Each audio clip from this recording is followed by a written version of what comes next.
What if the man you're about to marry has been hiding his true feelings for years, in a locked drawer you never touched? I trusted him completely. Then yesterday the lock broke. Inside was a dried flower, a movie ticket from 2018, and a letter that began, "Dear Isla, I still think about you every day." This is the heartbreaking story of discovering I was about to marry a man whose heart still belonged to someone else, and how I found the strength to walk away. If you've ever felt like second place in a relationship, this one will hit hard. Stay till the end. My name is Naomi Ashford. At 28 years old, I thought I was living the dream, engaged to a successful, kind, and seemingly devoted man who made me feel cherished in a way I'd stopped believing was realistic after a string of forgettable relationships in my early 20s. His name was Julian Marsh, 31, a corporate lawyer at a prestigious firm in downtown Boston, the kind of firm whose name made people's eyebrows lift slightly when I mentioned it at parties. We had been together for 4 years and engaged for 11 months. The wedding was planned for next spring, at a venue we'd booked 18 months in advance because Julian had insisted the good ones filled up years ahead of time, a level of foresight I'd found endearing rather than concerning at the time. Everyone around us said we were perfect together. Our friends called us goals, a word I'd always found slightly cringe-worthy until it started being applied to my own relationship, at which point I'll admit I quietly enjoyed it more than I let on. My parents adored him, my father in particular, who had never warmed up to a single boyfriend of mine before Julian, mostly because Julian actually asked him questions about his career in structural engineering and seemed to genuinely listen to the answers rather than nodding along politely. His family welcomed me with open arms from the very first dinner, his mother pulling me aside before dessert that first night to tell me, with what I took at the time as pure warmth, that I was exactly the kind of stability Julian needed. I didn't think much of that phrase back then. I think about it constantly now. We had a beautiful apartment in the South End, a 2-bedroom with exposed brick and enormous windows that Julian had found through a colleague before I'd even moved to the city permanently, shared hobbies that ranged from an ongoing, mediocre attempt at learning to cook Thai food together to a genuinely committed habit of hiking every trail within 2 hours of Boston, and we rarely fought, or so I believed. In the specific way you believe things when you built your entire adult identity around a relationship without examining it too closely. I believed I had found my forever. I had already started, in the quiet, private way most engaged women do, mentally rehearsing what our life would look like 10, 20, 30 years down the line, the kids' names we'd half-joked about, the house we'd eventually buy somewhere with a yard, the version of us that existed only in my imagination but felt, at the time, as solid and inevitable as anything real. The proposal itself, looking back now, felt almost cinematic at the time, a weekend trip he'd planned to the same White Mountains he later revealed had once meant something entirely different to him, a fact I only learned much later that made the memory retroactively unbearable to think about. He'd gotten down on one knee on a lookout point overlooking a valley just starting to turn orange with early fall color, and I remember crying so hard I could barely say yes clearly enough for him to hear me the first time. I told this story constantly over the following year, to coworkers, to strangers at parties, to my own mother on repeat during every family gathering, always emphasizing the same detail, how thoughtful he'd been to pick a spot with such a beautiful view, never once suspecting that the location itself might not have been chosen entirely for me. Our engagement party, 6 weeks later, was a warm, easy evening at his parents' house in Newton, both families mixing comfortably by the second hour, my father and Julian's father discovering a shared, slightly obsessive interest in vintage cars that kept them talking animatedly by the drink table for most of the night. Julian's mother gave a toast that evening that I still remember almost word for word, describing how relieved and happy she was to finally see her son settled with someone who understood him completely. At the time, it felt like the highest compliment I'd ever received. Looking back, I wonder now whether even she suspected there was a part of him that had never quite settled at all. I remember, too, a smaller moment from that same party that I'd completely forgotten about until the drawer forced me to comb back through years of memory searching for context. Julian had disappeared for nearly 20 minutes partway through the evening, and when I found him afterward out on the back porch, phone in hand, he told me he'd stepped away to take a work call, something about an urgent filing deadline that couldn't wait. I remember being mildly annoyed, teasing him gently about being unable to fully switch off from work even at his own engagement party, and he'd laughed it off, apologized, and pulled me into a slow dance to the music drifting out from inside to make up for it. I have no way of knowing now, and no real desire to ask him directly, whether that 20 minutes had anything to do with Isla at all.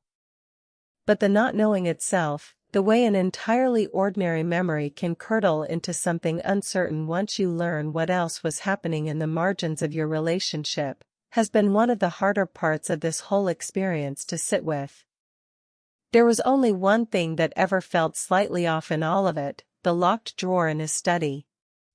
Julian had a home office he used for late-night work, a small room off the hallway that he'd converted from what was originally meant to be a guest bedroom, furnished with a heavy mahogany desk that had belonged to his grandfather and that he clearly took a certain pride in, polishing it every few months with a specific kind of wood oil he ordered online. In the bottom right drawer of that desk was a smaller compartment with a simple key lock, old-fashioned in a way that felt almost decorative against the otherwise modern furnishings of our apartment. He told me early in our relationship, maybe 8 months in, back when I'd asked about it mostly out of idle curiosity while helping him unpack boxes during a move, that it contained sensitive client documents and old tax papers, things he was contractually obligated to keep secure and confidential given the nature of his work at the firm. I remember the exact moment clearly, actually, because it was one of the only times I ever saw him look genuinely flustered by a simple question, a half-second pause before he answered, a slightly too quick change of subject afterward that I chalked up, at the time, to the general awkwardness of unpacking boxes and negotiating shared space for the first time as a couple. I respected his privacy without a second thought after that. Lawyers dealt with confidential material constantly. It made perfect sense to me at the time, and I never asked to see inside. I never tried to open it. Trust was the foundation of our relationship, or at least that's what I told myself every single time I dusted around that drawer and felt some small, nagging discomfort I couldn't quite name, a discomfort I'd gotten so practiced at ignoring over 4 years that it had become almost background noise, easy to explain away as nothing more than my own occasional tendency toward overthinking. Until yesterday. There was a night, maybe a year and a half into our relationship, that I hadn't thought about in a long time until everything else came flooding back into a different light. We'd been driving home from a friend's wedding, both of us a little tipsy on champagne and sentimental from the ceremony, when a song came on the radio, something slow and unfamiliar to me, and Julian went completely silent for the rest of the drive, his jaw tight, his eyes fixed straight ahead in a way that felt entirely unlike him. When I asked if he was okay, he said he was just tired, and I believed him, because I had no reason not to, because 4 years of otherwise steady, transparent behavior had taught me that quiet moods were simply quiet moods, not clues. I think about that drive often now, wondering whose voice he was hearing in that song, wondering how many other small, unexplained silences I'd absorbed without question over the years simply because I trusted the foundation we'd built too completely to look for cracks in it. I was home alone on a quiet Tuesday afternoon, organizing some wedding planning files spread across the dining table, seating charts, a half-finished spreadsheet of RSVPs, a folder of fabric swatches I still hadn't fully decided between, when I heard a loud crash from the study down the hall. I remembered jumping slightly at the sound, my first thought being that one of our cats, Biscuit, had knocked something off a shelf again, a fairly regular occurrence in our apartment given his apparent personal vendetta against anything positioned near an edge. When I walked in to investigate, I found that one of the heavy bookshelves along the far wall had shifted slightly, likely nudged loose during some earlier reorganizing Julian had done the week before, and had knocked directly into the side of his desk. The drawer, the locked one, had been jostled hard enough in the collision that the old lock mechanism, worn down after years of use, had finally given way entirely. The drawer sat open a few inches, just enough for me to see a sliver of its contents catching the afternoon light coming through the window. My heart beat faster almost immediately, a reaction that surprised me given how little thought I usually gave that drawer. I told myself, quite firmly, to close it. To respect his privacy the way I always had, the way that had felt, for 4 years, like the responsible and mature thing to do. I actually reached out to push the drawer closed again, my fingers resting against the cool wood grain, some deeply ingrained sense of decency still pulling at me even in that moment. But curiosity, mixed with a strange, low-grade sense of unease I realized in that moment I had been quietly burying for longer than I wanted to admit, won out over every reasonable instinct telling me to walk away. I remember standing there for what felt like a full minute, caught in that strange, suspended space between two versions of myself, the one who trusted completely and always had, and some newer, quieter version who had apparently been keeping a private, unacknowledged ledger of small doubts for longer than I'd realized. I pulled the drawer open fully. Inside were only 3 items, laid with what struck me immediately as unusual, almost ceremonial care, nothing like the chaotic pile of tax documents I'd half expected to find.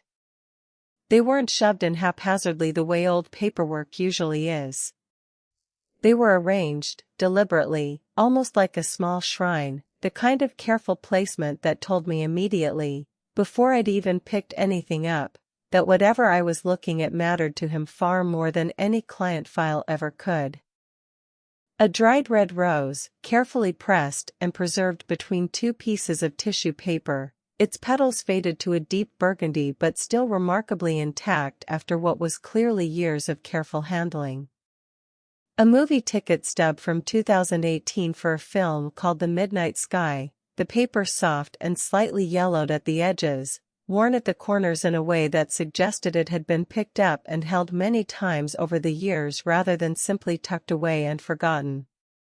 And a folded letter written in Julian's neat, precise handwriting, the same handwriting I recognized from years of grocery lists and birthday cards he'd left for me on the kitchen counter. A familiarity that made what I was about to read feel even more disorienting, like watching someone you know perform a completely unfamiliar role. I remember my hands hovering over the letter for a few seconds before I actually picked it up, some last, fading instinct telling me that once I read whatever was written there, I would never be able to unread it, that some fundamental shape of my life was about to change whether I wanted it to or not. I picked it up anyway. The letter began, "Dear Isla, I still think about you every day." My hand started shaking as I read further, the paper trembling slightly in my grip. It was dated just 3 months earlier. The letter was 4 pages long, written in that same careful handwriting, front and back on stationery I didn't recognize from anywhere in our apartment, which meant, I realized with a fresh wave of unease, that he'd purchased it specifically for this purpose, likely kept somewhere else entirely, maybe at his office, so I'd never stumble across a stray sheet at home. Julian wrote about missing Isla's laugh, describing it in a way so specific, that surprised little snort you always tried to cover up, that it was clear he wasn't writing from vague nostalgia but from vivid, well-preserved memory, the kind that only comes from replaying something over and over in your mind until it stays sharp. He wrote about the way she would steal his hoodies and never give them back, a detail so small and domestic it felt almost more devastating than the grander declarations elsewhere in the letter, about how she made him feel alive in a way he confessed, in black and white, no one else ever quite had. He mentioned specific memories with a clarity that made my stomach drop further with each sentence: dancing in the rain after their first date outside a restaurant in Cambridge, an entire weekend they'd spent at a cabin in the White Mountains during what he described as the best October of my life, the particular way she said his name when she was half asleep beside him, a detail so intimate it felt like something I had no right to be reading, and yet couldn't stop myself from absorbing. Anyway, every word landing like a small, precise blow. There was a passage on the second page that I read 3 separate times, unable to fully process it the first 2 attempts. I know it doesn't make sense to hold on to something that's already over. I've told myself for years that this is just closure, just processing, just something I need to get out of my system before I can be fully present for the life I'm actually building. But some part of me wonders if I'm lying to myself every time I write one of these, if the truth is I never actually wanted closure at all. Reading that particular admission felt different from the rest, less like nostalgia and more like a confession of something he himself hadn't fully worked out, a question he was still actively asking himself even as he prepared to marry someone else entirely. He wrote about regret, at length, about how he wished things had ended differently between them, about specific moments he replayed where he believed a different choice might have kept her in his life. About how he still loved her, plainly, unmistakably, even after all this time, in language that left no room for the kind of ambiguity I might have clung to if he'd phrased it more carefully. And then, near the end of the 4th page, almost as an afterthought squeezed into the margin of his larger confession, he mentioned me. Naomi is wonderful. She's stable and kind and she loves me. I know I should be happy. I'm going to marry her. But some nights I still lie awake thinking about you. I sat down hard on the floor of the study, right there among the scattered contents of the drawer, and cried until I genuinely had no tears left to cry, the kind of crying that leaves your whole body aching afterward. The dried flour crumbled slightly in my fingers as I picked it back up, small burgundy flakes scattering across my lap. The movie ticket, I noted through the blur of my own tears, was dated to a showing from 6 months before Julian and I had even met, meaning it hadn't just been kept out of sentiment for something recent, it was a relic he'd carried, unknown to me, through the entire span of our relationship, present in that drawer on the day he proposed, present through every anniversary, every ordinary Tuesday we'd spent as a couple. Everything I thought I knew about our relationship cracked open in that moment, splitting apart with a kind of finality that felt almost physical, like something structural inside my chest had genuinely given way. When Julian came home that evening, walking in with his usual tired, distracted energy after a long day at the firm, loosening his tie before he'd even fully closed the door, he found me sitting at the kitchen table with the letter laid flat in front of me, the dried flour and ticket stub placed carefully beside it. His face went pale the moment his eyes landed on the open drawer visible through the hallway behind me, the color draining out of it so quickly I could actually watch it happen in real time. Naomi, let me explain. I looked at him, my voice surprisingly calm given the storm happening somewhere beneath my ribs, a calm I recognized even then as something closer to shock than actual composure. How long have you been in love with Isla while promising forever to me? The conversation that followed was one of the most painful of my life, stretching on for nearly 3 hours at that kitchen table, neither of us moving to eat the dinner sitting forgotten on the counter. Julian admitted, haltingly at first and then with a kind of exhausted honesty that only made things worse, that Isla was his college sweetheart and first love, someone he'd met during his sophomore year and dated for nearly 5 years before she broke up with him, a decision he described as the most devastating of his life at the time, because she wanted to travel the world after graduation and he was already deeply committed to the track that would eventually lead to law school and the career he now had. He said he thought, genuinely believed, that he had moved on completely by the time he met me, that whatever remained of those feelings had settled into something manageable, something he could compartmentalize. "Why keep any of it, then?" I asked at one point, my voice cracking for the first time since he'd walked in. "If you'd really moved on, Julian, why keep a dried flower for 6 years? Why buy special paper just to write to a woman you supposedly let go of?" He didn't have a good answer for that, or any answer at all beyond a long, defeated silence, staring down at his own hands folded on the table between us. "I don't know," he finally admitted. I told myself it was harmless.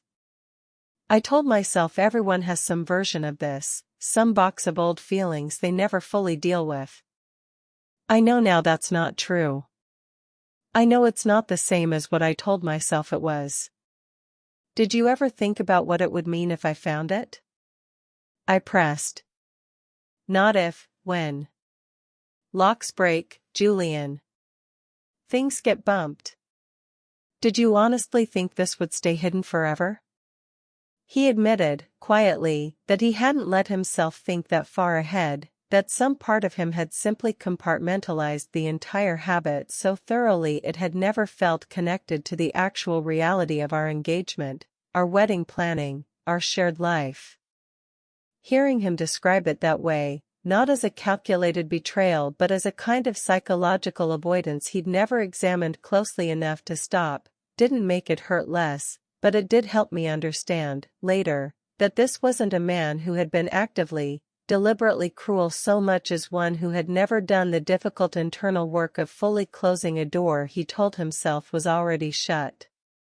But the letter proved otherwise, and once that door had cracked open, there was no closing it back the way it had been. He swore, repeatedly, almost desperately, that he loved me. That he wanted to marry me, that none of what I'd read changed that fact in his mind. That the letters were just a way to process old feelings, a kind of private therapy he'd never intended for me to see, never meant as any kind of betrayal in his own understanding of the word. He had written several over the years, he confessed, his voice dropping lower with each admission, watching my face carefully for a reaction he clearly dreaded. This wasn't the only one. I asked to see the others, my voice flat now, past the point of tears for the moment, operating on something closer to grim resolve. He hesitated, a long, telling pause that told me everything before he even moved, but eventually he got up and retrieved the small stack hidden deeper in the drawer, beneath a false bottom I hadn't even noticed in my initial shock, a detail that somehow disturbed me more than almost anything else that evening. The idea that he'd gone to the trouble of building or buying a piece of furniture specifically engineered to hide something from me. There were 12 letters to Isla in total, spanning our entire relationship from nearly the very beginning, each one dated, each one written in that same careful, deliberate handwriting. I spread them out across the kitchen table in chronological order with a kind of numb, methodical focus, cross-referencing the dates against my own memory of our relationship almost against my will. The first one was dated just 6 weeks after Julian and I had officially started dating, a fact that landed like a physical blow when I registered it. He had been writing to her before we'd even said I love you to each other for the first time. Another was dated the exact week of our 1-year anniversary, a weekend we'd spent at a bed and breakfast in Vermont that I had, until that moment, considered one of the happiest of my life.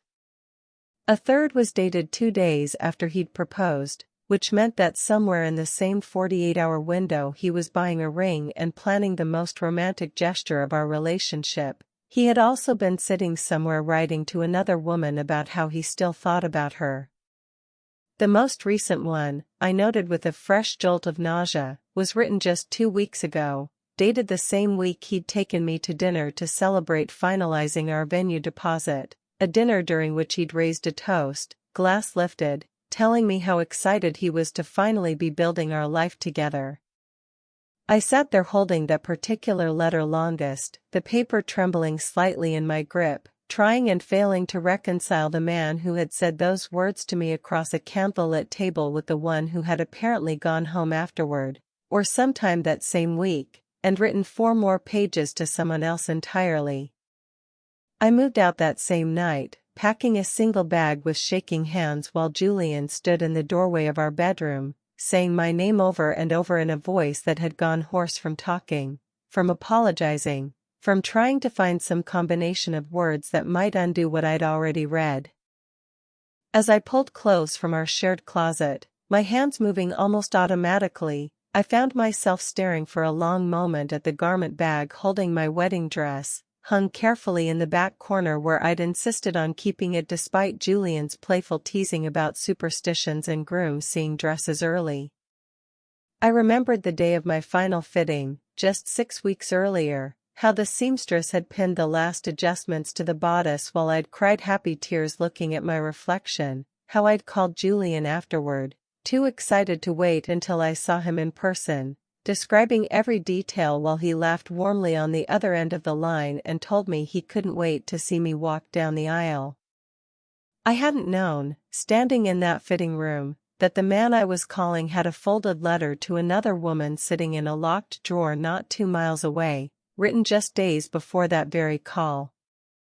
I left the dress hanging exactly where it was that night, unable to even look at it directly as I zipped my bag shut. Camille arrived within 20 minutes of my call, not saying much when she pulled up outside our building, just wrapping me in a hug the moment I climbed into her car with my single overstuffed bag, letting me cry against her shoulder in the driver's seat for a solid 5 minutes before she even started the engine. She didn't ask a single question that first night, didn't push for details I clearly wasn't ready to share, just drove me to Bridget's apartment and stayed until nearly midnight, sitting on the floor of the guest room with me while I finally, haltingly, started to explain what had happened. The weeks that followed were brutal in a way I hadn't fully prepared myself for, even having lived through the initial devastating discovery itself. I stayed with my sister, Bridget, in her small apartment in Somerville while I processed everything, sleeping on an air mattress in her home office that deflated slightly every night, a minor physical discomfort that somehow felt appropriate given everything else. The betrayal felt deeper than a simple affair, deeper even than the kind of physical infidelity I might have known, at least abstractly, how to categorize and grieve. It was emotional infidelity on a profound, sustained level, carried out in secret across the entire span of a relationship I had believed, with my whole heart, was built on complete honesty. I had planned an entire future with a man whose heart, it turned out, was still partially somewhere else the whole time, tucked away in a locked drawer I had respectfully never touched. Wedding vendors had to be called, one by one, over a miserable week of phone calls that left me hoarse and hollow by the end of each day. Deposits were lost, the venue alone cost us nearly $4,000 in non-refundable fees, a fact that felt almost darkly comic given everything else that had been lost in the process. Friends and family were shocked and, in some cases, uncomfortably divided in their reactions, which I hadn't fully anticipated. Some, including my own mother initially, gently suggested I consider forgiveness, framing the letters as some kind of harmless emotional processing rather than the years-long betrayal I experienced them as. My mother, in particular, called me nearly every day that first week, not unkindly, but clearly working from a generation's worth of assumptions about what marriages were supposed to weather.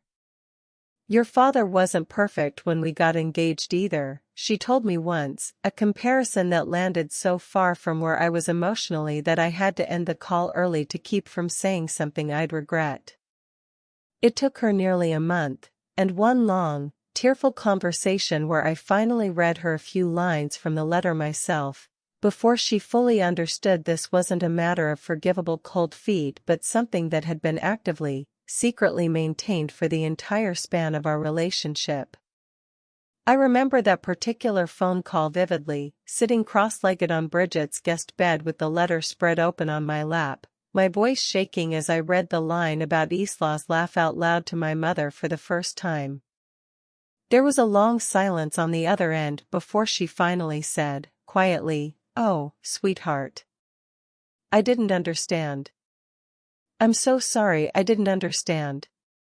After that call, her tone shifted completely, and she became, for the remainder of that difficult stretch, one of the steadiest sources of support I had, showing up unannounced at Bridget's apartment twice that month with groceries and a specific soup she used to make when I was sick as a child, never once bringing up forgiveness or reconciliation again unless I raised it myself.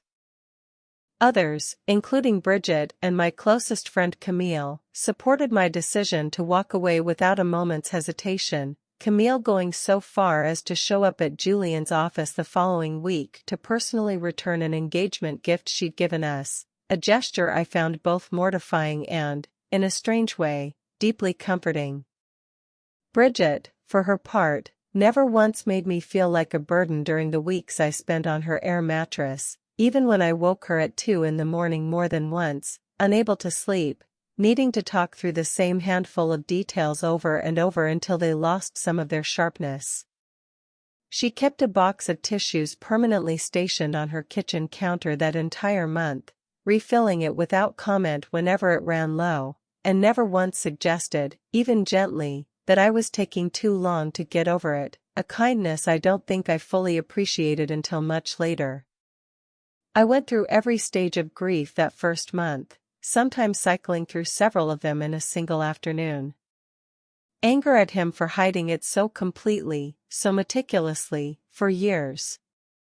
Anger at myself for ignoring the quiet signs I could now see clearly in hindsight, the way he sometimes seemed distant during certain conversations, the way particular songs on the radio would make him go quiet and stare out the car window. The drive home from that wedding I now understood in an entirely different light, the way I'd once found an old photo on his laptop he quickly minimized without explanation, a moment I'd let go without a second thought at the time because I trusted him completely. Therapy became my lifeline during those months, sessions twice a week with a counselor named Dr. Patel who specialized, as it turned out, in exactly this particular flavor of betrayal trauma, something I hadn't even known was a specific enough phenomenon to have specialists. During one early session, she asked me to describe, in detail, what I had imagined our future looking like before the discovery, and I found myself crying through most of the answer, realizing as I spoke how much of that imagined future had been built on an assumption of complete mutual presence that had apparently never fully existed. She helped me understand, over the following weeks, that grief over a broken engagement isn't just grief over the relationship itself but grief over an entire imagined future that has to be dismantled piece by piece, the wedding, the house, the version of myself as someone's wife, all of it requiring its own separate mourning. In another session, several weeks in, Dr. Patel asked me a question that stayed with me longer than almost anything else from those months, whether I had ever, in 4 years, felt like I truly knew all of Julian, or whether some quiet, unexamined part of me had always sensed there was a room in him I wasn't allowed into. I sat with that question for a long time before answering, eventually admitting, almost against my will, that there had been a specific quality to certain silences of his over the years, a kind of distance I'd never had language for until that exact moment, that I'd simply learned to work around rather than name.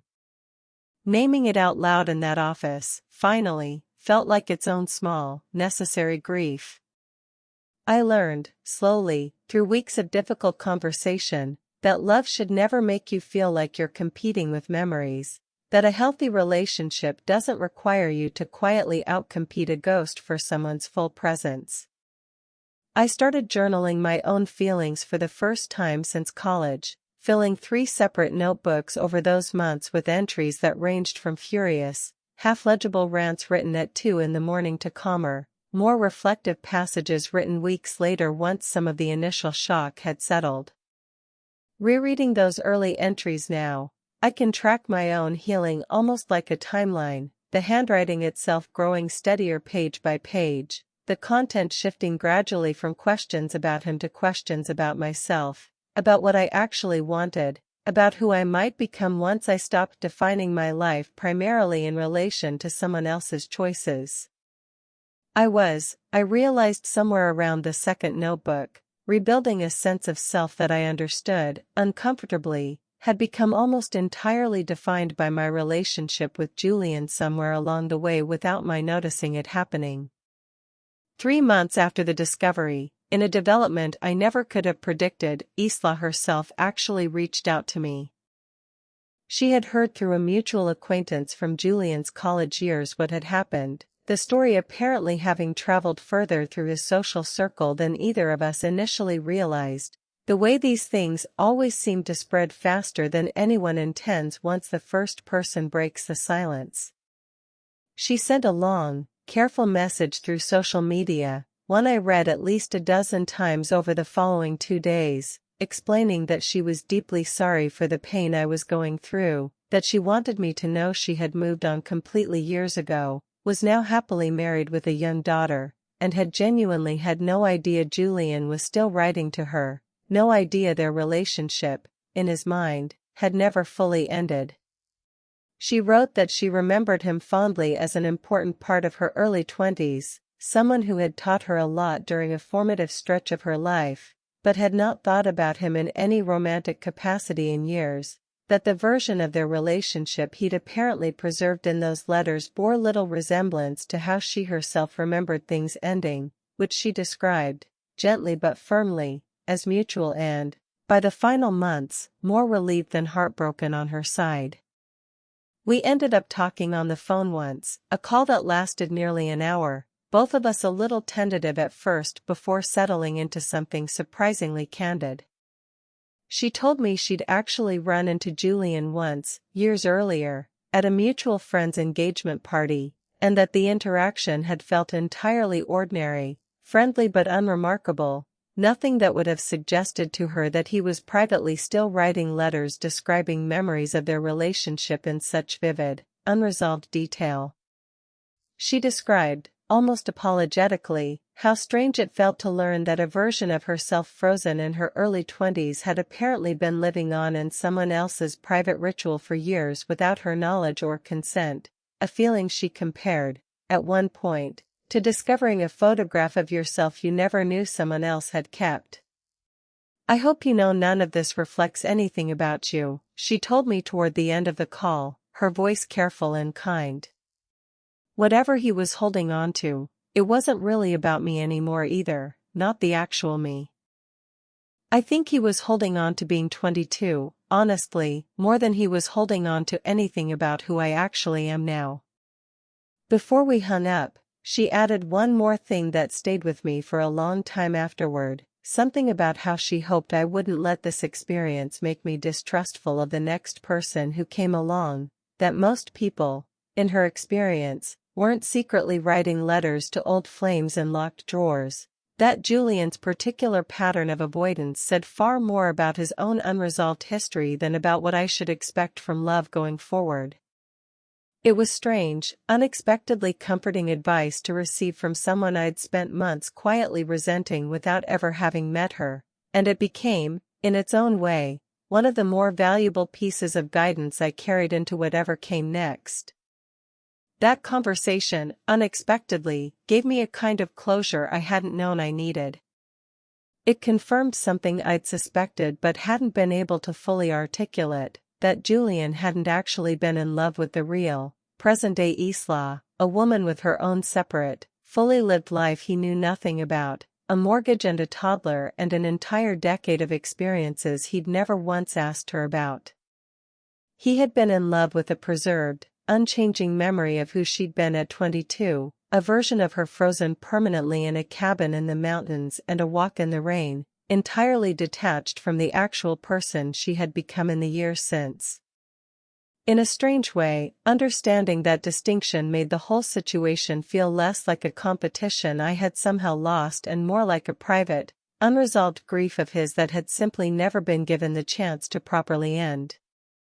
Julian tried, over those same months, to win me back with what appeared to be genuine effort.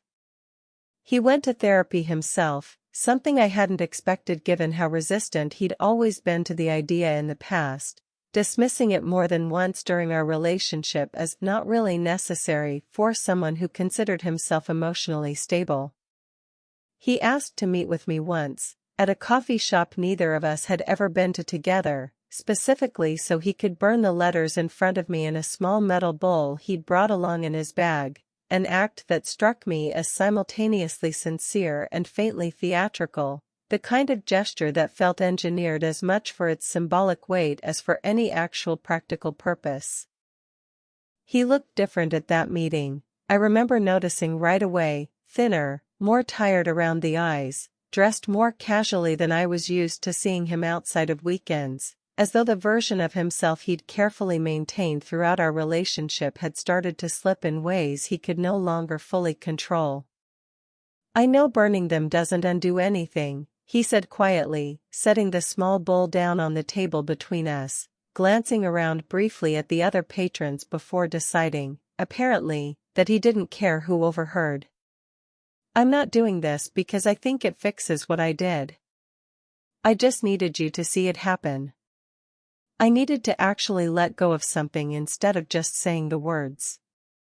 He talked, during that meeting, about specific things his new therapist had helped him identify, a pattern, apparently, of using nostalgia as an emotional escape hatch whenever his current life felt demanding or uncertain, a habit he traced back to his parents' own difficult, high-conflict marriage during his adolescence, a period he'd rarely discussed with me in any real depth throughout our entire relationship. He described, somewhat clinically, the way he'd apparently learned as a teenager to retreat into idealized memories whenever his actual home life felt unstable, a coping mechanism that had, in his therapist's assessment, simply never fully deactivated even once his adult life became genuinely stable and good. Hearing him articulate it that clearly, with what sounded like real insight rather than rehearsed excuse-making, was almost harder to sit through than the anger had been. He promised, repeatedly, to be fully present going forward, to close whatever door in himself had allowed those letters to exist in the first place. For a brief, disorienting moment during that coffee shop meeting, watching the last letter curl into ash in the little metal bowl between us, the smoke curling up past the window where a couple was cheerfully ordering lattes, entirely oblivious to the quiet unraveling happening 2 tables over, I considered giving him another chance, some quiet, tired part of me still holding on to the 4 years we'd built together, still mourning the wedding, the apartment, the whole imagined future I'd have to consciously let go of if I walked away for good. But deep down, walking home from that meeting alone through a light Boston drizzle, my hands shoved in my coat pockets, replaying the entire conversation in my head, I knew the truth with a clarity that finally felt solid rather than shaky. I deserved someone whose locked drawer, if he even had one, held memories of us, not painstakingly preserved artifacts of someone else's laugh and someone else's hoodies. I deserved a beginning of a relationship, not the tail end of someone else's unfinished one. I called off the engagement officially the following week, sending back the ring through a certified letter rather than in person, unable to face another conversation that might soften my resolve. I remember standing at the post office counter, watching the clerk weigh the small padded envelope, feeling a strange, hollow finality settle over me that was somehow both devastating and, in its own way, the first genuinely clean breath I'd taken in months. It's been a year now since that Tuesday afternoon when a bookshelf shifted and a lock finally gave way. I sold the wedding dress through a consignment shop downtown, an oddly clinical transaction that took less than 20 minutes and left me feeling lighter than I expected, the woman behind the counter offering a brisk, kind smile that somehow managed not to ask any questions, for which I was grateful beyond words. I redecorated my new apartment, a smaller one-bedroom in Jamaica Plain that I chose entirely on my own, without a single opinion from anyone else factored into the decision, down to the paint colors and the slightly impractical velvet couch I bought purely because I liked how it looked, a deep emerald green that Julian, I remembered thinking with a small, private satisfaction while signing the delivery paperwork, would have vetoed immediately as too bold for a living room. I traveled to places I had always wanted to see but had somehow never gotten around to, including a solo trip to Portugal that Bridget still brings up as the moment she watched me genuinely come back to life. I spent 10 days wandering Lisbon's narrow, tiled streets by myself, eating dinner alone at small restaurants without the self-consciousness I'd expected to feel, striking up conversations with strangers at a wine bar in Porto who I ended up spending an entire evening with, none of whom knew the first thing about locked drawers or broken engagements, which felt, at the time, like its own strange form of relief. I remember standing on a cliff overlooking the ocean somewhere along the Algarve coast on the 6th day of that trip, the wind pulling my hair across my face, and feeling something shift in my chest that I can only describe as the first genuine, uncomplicated happiness I'd experienced in nearly 6 months. I cried a little on that cliff too, but it was a different kind of crying than the kind I'd been doing for months prior, something closer to relief than grief. I focused on my career in the months that followed as well, picking up 2 new clients at the design firm where I worked and finally pursuing a promotion I'd been putting off pursuing for over a year, partly, I realized in hindsight, because some quiet part of me had been unconsciously prioritizing Julian's career trajectory over my own for longer than I wanted to admit, structuring my own ambitions around the assumption that his demanding schedule at the firm meant mine should flex to accommodate it.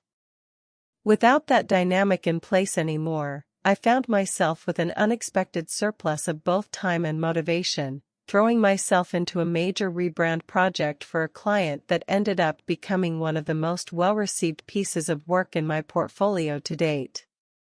My manager promoted me to senior designer 4 months after the breakup, a milestone I celebrated alone with a bottle of wine and, admittedly, a fair amount of tears that had less to do with sadness than with the strange, disorienting realization that I was capable of building a genuinely fulfilling life on my own terms.